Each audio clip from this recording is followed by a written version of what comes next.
Assalamualaikum warahmatullahi wabarakatuh. Waalaikumsalam warahmatullahi wabarakatuh. Sugeng dalu, Mbah. Sugeng dalu, Mbak.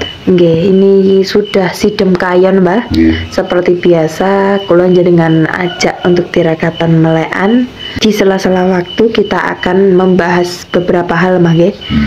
Kita itu sudah lama tidak melakukan penelusuran ke tempat-tempat wingit atau ke makam-makam yang wingit, Mbah, nggih. Kita akan mengulas pengalaman-pengalaman saya bersama jenengan selama saya ikut jenengan hampir 5 tahun ini. Banyak sekali hal-hal yang dulunya saya tidak tahu menjadi saya mengerti, utamanya perihal yang sulit dipikir oleh nalar. Seperti halnya ketika kita penelusuran, Mbah, tempat yang kita datangi adalah rekomendasi dari teman-teman atau saudara yang mana tempat itu benar-benar wingit sekali. Seperti halnya kita seperti tertantang, ngoten, Mbak, nggih.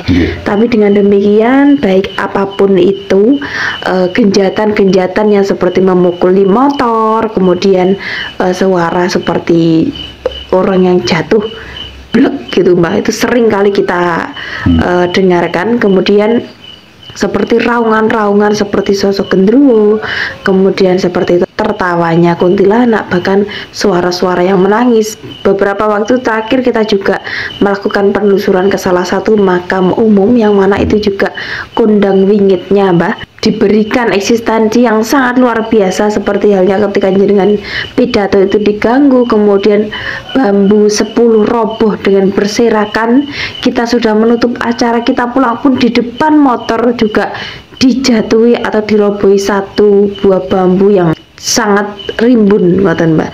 Sehingga dari pengalaman-pengalaman yang semacam itu, saya pun juga mendapatkan pengalaman yang baru. Tapi yang membuat saya heran, Mbah, setempat wingit apapun kita bisa keluar atau kita bisa pulang dengan selamat. Apakah jenengan itu memiliki perewangan-perewangan sebangsa itu yang melindungi jenengan atau gimana, Mbah? Terima kasih. Apa yang dipertanyakan baru bahwa apakah setiap kita penelusuran dimanapun, bahkan kita mendapat tantangan seperti tempat yang sangat sakral dan banyak orang yang sangat ketakutan yang dinamakan dengan yaitu pesanggrahan atau pasetran, yaitu Darsa Blorong, yang mana banyak sekali yang diberi pewujudan berupa seperti blorong atau bersifat ular yang sangat besar sekali hingga banyak orang yang terbirit-birit. Bahkan ada juga yang dinampaki ular ya sebesar pohon kelapa dan mereka juga kelarian. Ya, kita juga merasa tertantang untuk menelusuri. Kita artinya bukan menantang, Mbak. Kita menelusuri apakah benar yang disukai di masyarakat itu. Pertanyaan baru bahwa apakah kita setiap penelusuran pasti membawa beberapa perewangan atau andalnya bersifat teman-teman gaib atau teman-teman bangsa halus, ataukah hal-hal yang lain karena kita selalu selamat dan kita selalu menang, bahkan kita kadang-kadang marah-marah hingga lupa daratan, hingga kita lupa mengeluarkan kata-kata yang kasar. Namun kata-kata yang kasar itu kadang kita melecehkan bangsa-bangsa di dompet bangsa-bangsa jin, namun kita tetap dibiarkan saja dan kita tetap pulang dengan selamat. Bahkan kita pernah membawa anak kecil atau seringnya kita membawa anak kecil karena anak Mbak Lulu bahwa setiap ada penelusuran pasti diajak. Bahkan masih hamil pun juga kita tidak absen, selalu penelusuran hingga anak Mbak Lulu besar tetap dibawa. Dan kadang kita secara jujur saja, kita ketakutannya masuk itu tidak Mbak Lulu, tapi kita ketakutan kepada bayi Mbak Lulu atau anak Mbak Lulu, yang ketakutan kita itu direbut, hilang dan kita tidak bisa mencari.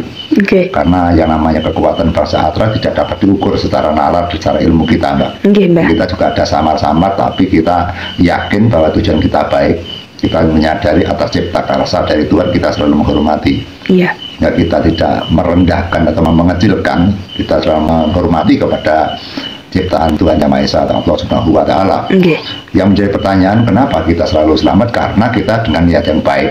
Kita hanya ingin mengetahui keberadaan dan kehidupannya atau kegiatannya mereka itu. Dan kita tidak menjatuhkan, kecuali mereka melawan kita tentu menghadang.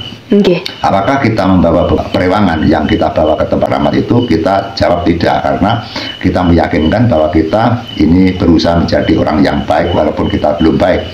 Kita berusaha dari ucapan kita dengan tingkah pakarti kita samakan. Apa yang kita ucapkan kita jalani, apa yang kita ucapkan yang ada di dalam kalbu kita. Yang pertama. Yang kedua adalah seringnya kita untuk bertirakatan waktu malam, hampir setiap malam kita pasti melikan sampai setelah subuh, Mbak. Kadang-kadang 2 hari malah justru tidak tidur karena kita kadang kesulitan untuk bertidur. Kegiatan tidak tidur atau kita tirakan dalam satu malam itu sudah berpuluh-puluh tahun. Hingga dengan randemen zat-zat yang ada di mata kita, randemen yang ada di kalbu kita tentu mempengaruhi kepada energi kita, yang mana bangsa atas juga merasa sulap atau silau dengan orang-orang yang berhati baik, orang-orang yang memiliki dengan tirakat yang kelas tinggi. Hanya itu, Mbak, mungkin bangsa-bangsa halus atau bangsa sederet mereka menghormati kepada kita, bukan mereka itu merasa menang kepada kita. Mungkin mereka juga menghormati atas apa yang kita lakukan di setiap harinya atau setiap detiknya. Itu yang paling penting. Makanya kehidupan ini yang paling penting adalah ucapan kita, hati kita harus baik, tingkah pakarti kita harus baik, yang selalu jangan sampai merugikan pada orang lain. Bunyinya itu sebaik-baiknya orang kalau mereka jatuh pada orang lain, sebaik-baiknya sesuci-sucinya orang, sempurnanya orang apabila mereka mengganggu orang, menyakiti orang, melecehkan orang, dendam pada orang, dan mereka selalu merugikan orang lain. Tentu apa yang diamalkan tidak ada artinya jika mereka tergolong orang-orang kotor. Itulah bangsa Astra tidak takut, bangsa Dedebit tidak takut. Bangsa Dedebit takut kepada orang-orang yang baik, orang-orang yang suka menolong, orang-orang yang benar-benar hatinya mulia. Bangsa-bangsa gaib atau bangsa-bangsa halus seperti itu kan kehidupannya tidak jauh berbeda dengan manusia. Apakah bangsa-bangsa Dedemit atau bangsa-bangsa halus itu juga pernah bertengkar dengan temannya, Mbak? Kita kan sebagai manusia seringkali mendengar kasus-kasus yang sesama teman, kemudian sama orang lain itu ada saja yang bisa membuat mereka bertengkar. Apakah bangsa-bangsa halus itu juga bertengkar dengan temannya, ngoten? Kita sejak kecil mempelajari tentang kehidupan bangsa lembut, Mbak. Hingga kita dari umur kelas 3 SD saja sudah jarang-jarang tidur di dalam rumah. Kita sudah diajarkan oleh keluarga tidurnya di luar rumah, Mbak. Tidurnya berpencar gitu. Jadi tidak satu lokasi. Misalkan Mbak saya di depan rumah, di belakang rumah, terus Pak Bu saya, Pak Ali saya di kanan kiri rumah, kadang saya juga di depan rumah. Dan kadang kita tidur pakai tikar, dan kadang kita tidur di bawah pohon sama sekali tidak pakai tikar, juga tidak pakai bantal. Sehingga kita terbiasa menjadi orang-orang yang sudro, orang-orang yang benar-benar rendah di hadapan siapapun gitu. Karena namanya kita tidurnya di sembarang tempat kan seperti orang-orang yang tidak berharga, seperti pengemis saja itu. Kehidupan kita dipelajari oleh bangsa saya akan menjadikan orang-orang yang rendah gitu.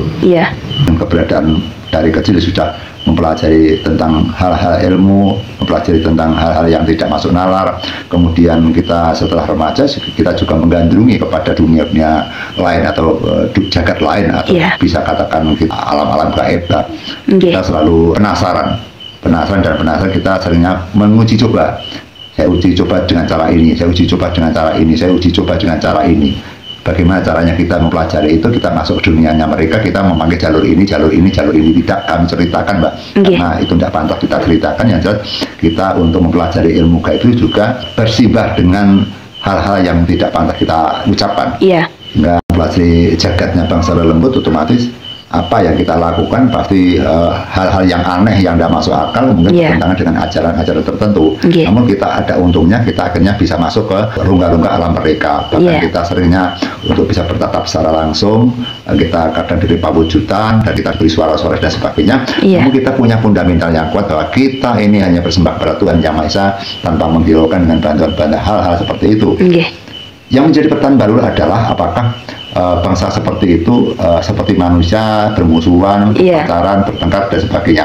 Jika kita tidak bisa menjadikan secara langsung, secara gamblang, karena hal-hal itu tidak bisa dibuktikan. Karena ada pertanyaan, iya Mbak, itu seperti manusia, mereka juga pacaran, mereka juga berak, juga kencing, mereka juga misalkan itu bertengkar. Dan ini nanti kalau ada orang yang bertanyakan, coba kita minta pawujudan seperti apa bangsa genderuwo atau bangsa Dedemit itu bertengkar, kan seperti itu, Mbak, ya? Iya, Mbak. Nah, kita tidak boleh menceritakan hal-hal seperti itu, toh tidak ada gunanya.